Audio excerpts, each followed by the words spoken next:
Bien, il doit être à peu près 14h30.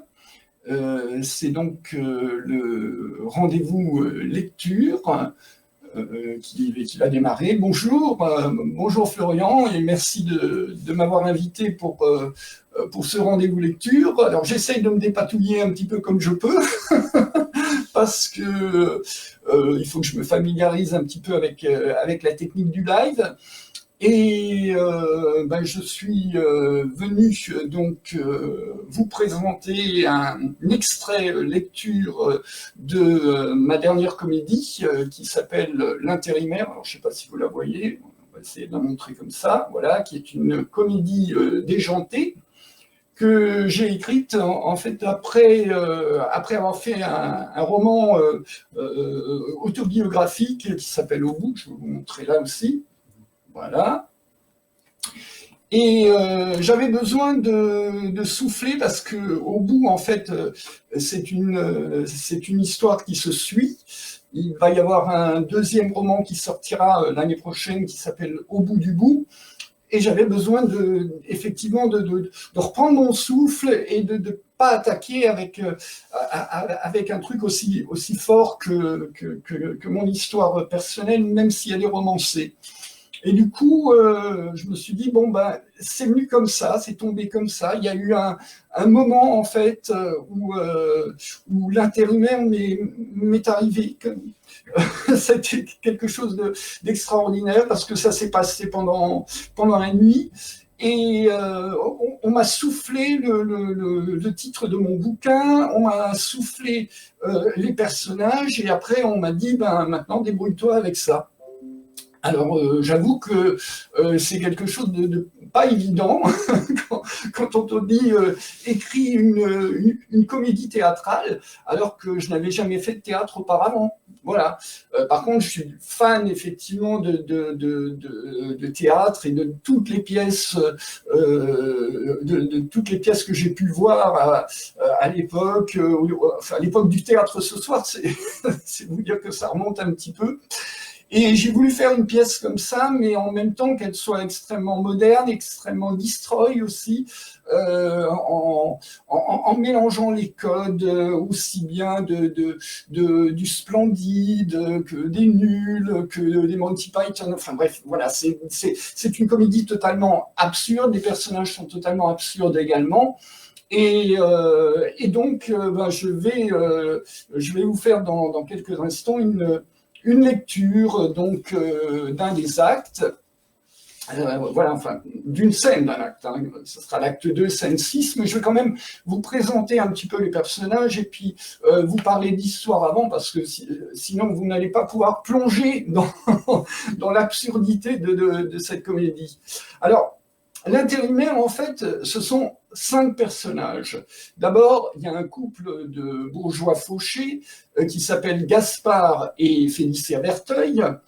Et puis, il y a un jeune homme qui arrive du Pôle emploi, qui s'appelle Thomas, et qui va jouer l'intérimaire. Alors pourquoi ?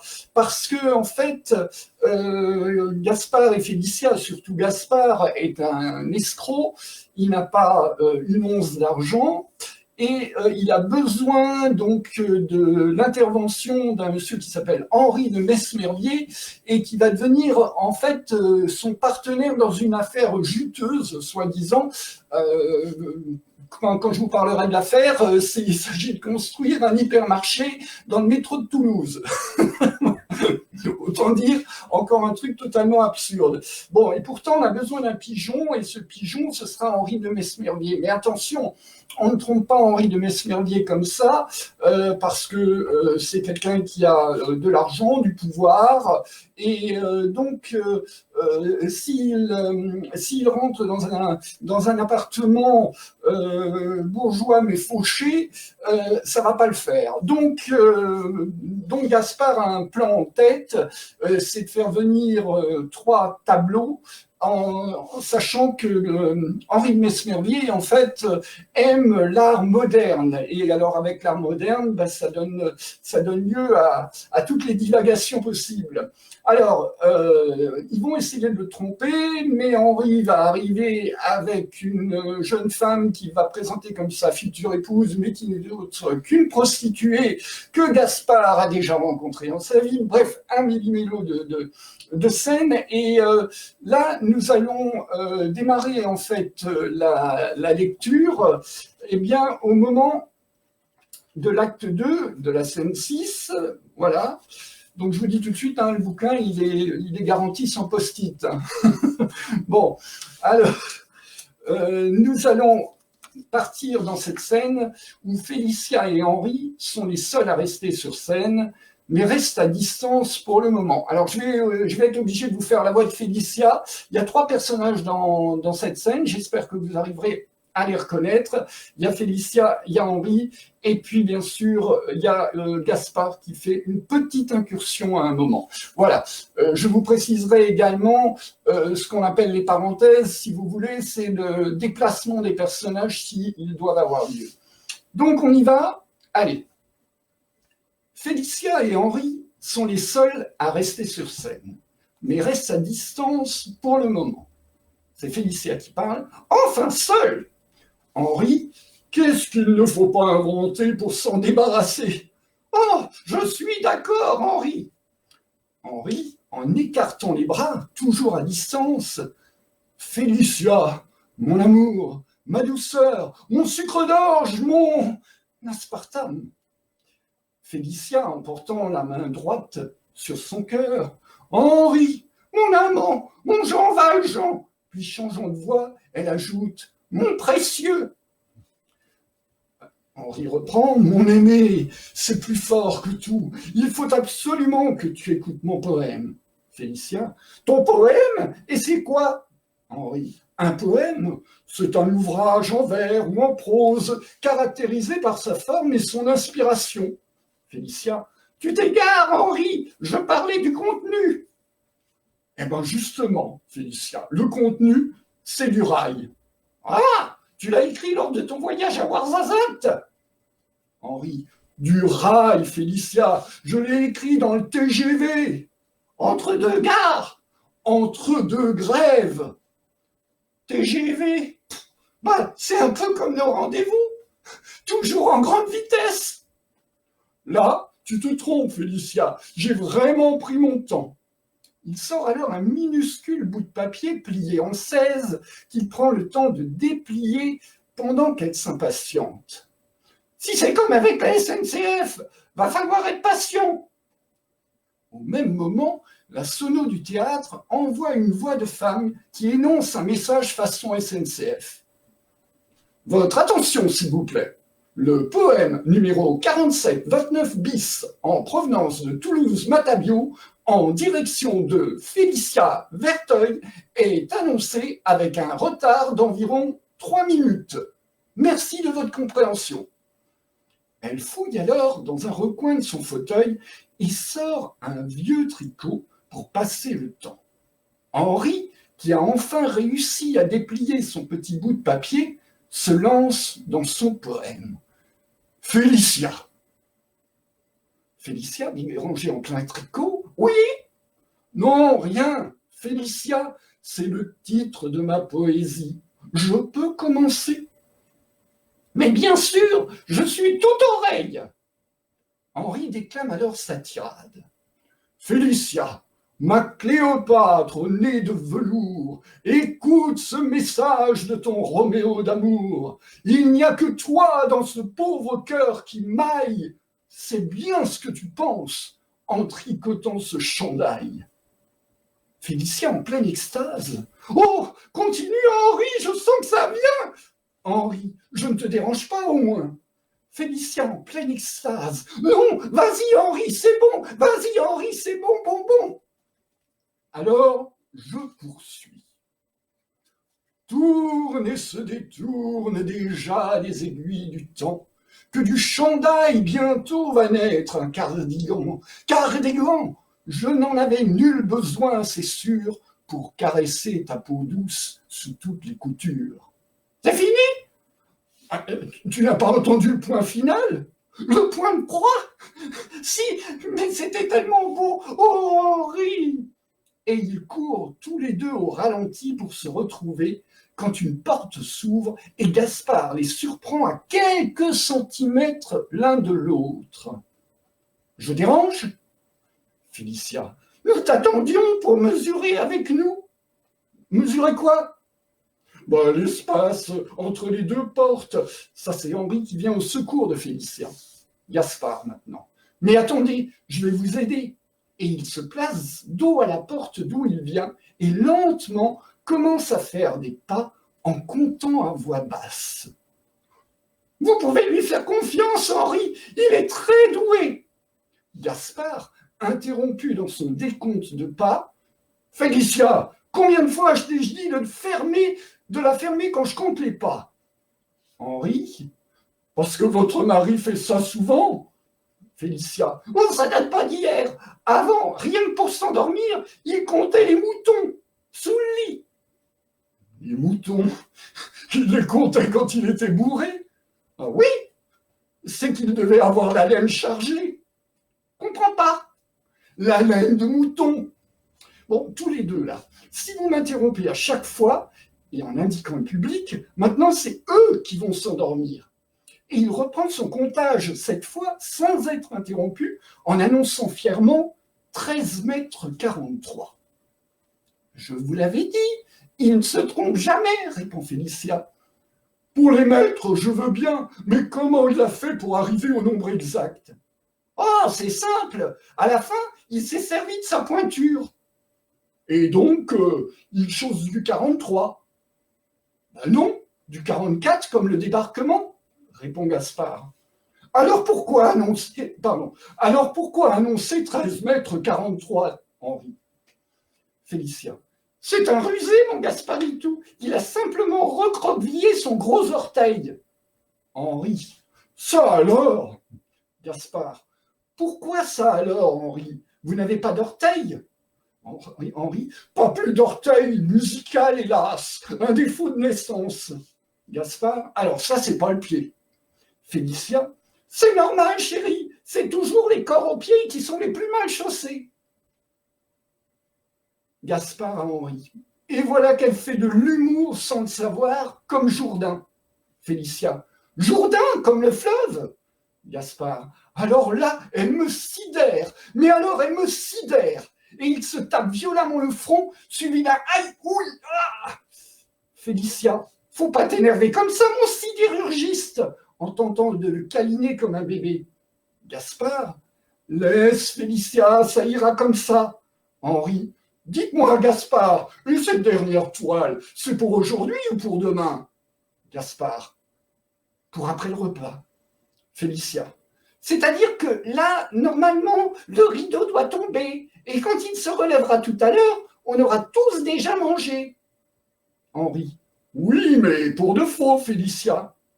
Ah bon? Gaspard au public. Oh, l'autre, elle ne sait pas encore qu'au théâtre, on fait semblant. Félicia. Mais alors pourquoi avoir engagé Kevin en cuisine, hein? Oui, pourquoi on a engagé Kevin en cuisine? Gaspard. Pour la rime. Kevin, cuisine. Juste pour la rime. Félicia. Attends, je veux vérifier un truc, Henri. Votre poème, il est où? Henri. Il est là.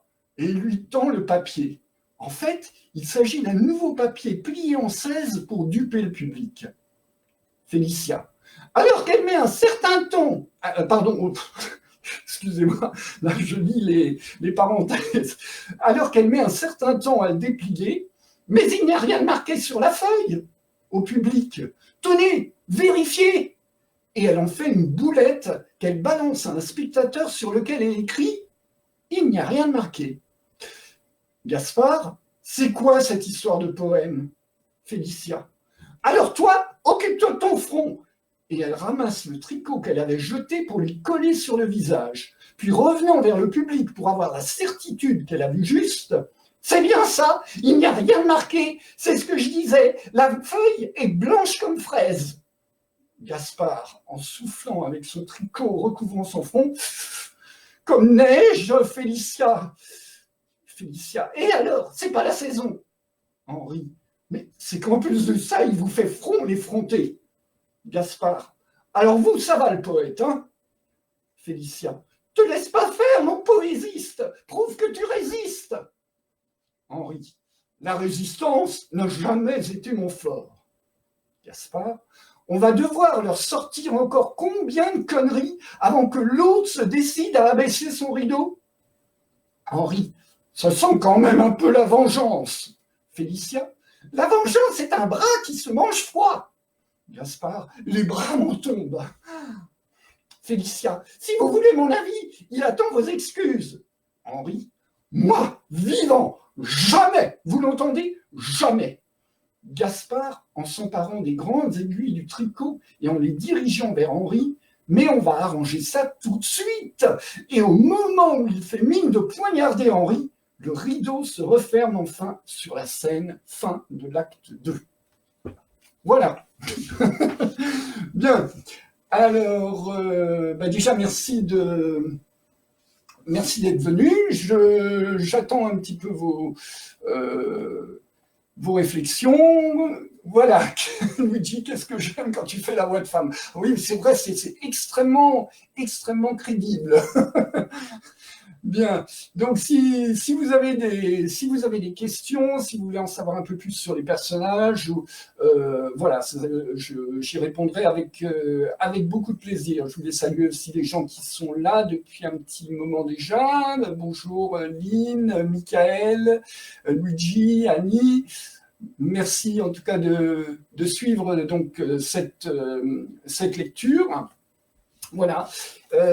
Donc, ce qu'il faut savoir aussi sur l'intérimaire, je ne vous ai peut-être pas lu la scène franchement la plus drôle. Le problème, c'est que quand j'ai 5 personnages qui arrivent dans une scène, je ne peux pas vous les faire. Je suis très mauvais imitateur, comme vous avez pu vous en rendre compte. Mais bon, j'ai essayé de vous donner déjà un petit peu le côté une facette des personnages. Voilà. Hein, donc, il faut savoir aussi que Henri de Mesmervier cache un passé trouble. Ça, c'est pas dit ici, évidemment. Félicia, elle ne comprend rien, mais alors absolument rien au second degré, et les autres personnages font bien sûr exprès de la planter à chaque fois, voilà. Donc, alors, Florian qui me pose la question, as-tu des pistes pour une adaptation à la télé? Alors non, pour le moment, pas du tout, mais par contre, je viens d'avoir donc cette semaine la confirmation que je suis considéré donc maintenant comme un auteur dramatique, même si c'est une comédie, hein, mais c'est le mot de dire. Donc j'ai eu la confirmation que je suis membre officiel donc de la SACD, la Société des auteurs et compositeurs dramatiques, ce qui va permettre en fait donc ce livre d'être adapté sous forme de pièces de théâtre. Et d'ailleurs, si vous connaissez des troupes de théâtre qui veulent jouer l'intérimaire, ce sera avec beaucoup de plaisir. Voilà. Moi, j'ai hâte de voir la pièce sur scène. Parce que voilà, j'y ai tout écrit, je me suis mis à la place des personnages. J'ai vu d'ailleurs hier soir un truc très intéressant. Il y avait en fait hier un document qui est passé sur France 3 où Gérard Houry racontait sa façon de mettre en scène des films, et il expliquait vraiment que là où il avait convaincu ces décideurs, c'est parce qu'ils savaient jouer entièrement le caractère de ces personnages, et ils se mettaient à la place de ces personnages quand ils racontaient en fait son histoire. Et ça m'a bien plu, parce que moi j'ai vécu pendant plus de 3 mois avec ces personnages. Certains, je les ai rendus particulièrement ridicules, Et franchement, ça a été un bonheur de les retrouver chaque jour et de les faire évoluer dans une histoire où je ne savais pas où j'allais au départ, parce que j'écris toujours de cette manière-là. J'ai une idée dans la tête et puis je vais développer au fur et à mesure, mais j'ai pas de plan en fait. Voilà, c'est un petit peu, le même raisonnement que j'ai pris quand j'ai écrit Au bout, parce que au bout en fait c'était l'histoire de ma vie après un burn-out et donc on a j'étais comment dire, je me suis mis à la place de moi en train de récupérer en fait de mes souvenirs, des mémoires envolées, parler avec des morts, enfin bref, il y a énormément de choses comme ça. Et je me suis dit, avec l'intérimaire, c'est pareil, il ne faut pas que je parte avec un plan dans la tête, parce que sinon ça va devenir réducteur en fait. Et pour pouvoir faire exploser en humour, ben justement, il faut pas avoir de plan, mais par contre, il faut avoir une métrique de l'humour, parce que la métrique de l'humour, c'est quelque chose d'important que j'avais déjà en écrivant des sketchs pour des artistes de ma région natale. Voilà. Alors, je regarde une pièce de théâtre bien drôle, que des jeux de mots en plein dedans. Ouais, c'est exactement. Il y a plein de jeux de mots, Il y a aussi de l'humour noir, parce que ça se termine pas comme on le pense, justement. Donc, on a joué vraiment avec tout ça. Mais de toute façon, si vous avez aimé Le Père Noël est une ordure, des choses comme ça, eh ben, on est dans ce niveau un petit peu où on part vraiment. Il y a des choses qui se rapportent beaucoup à l'enfance, des jeux débiles auxquels jouent les personnages. Voilà.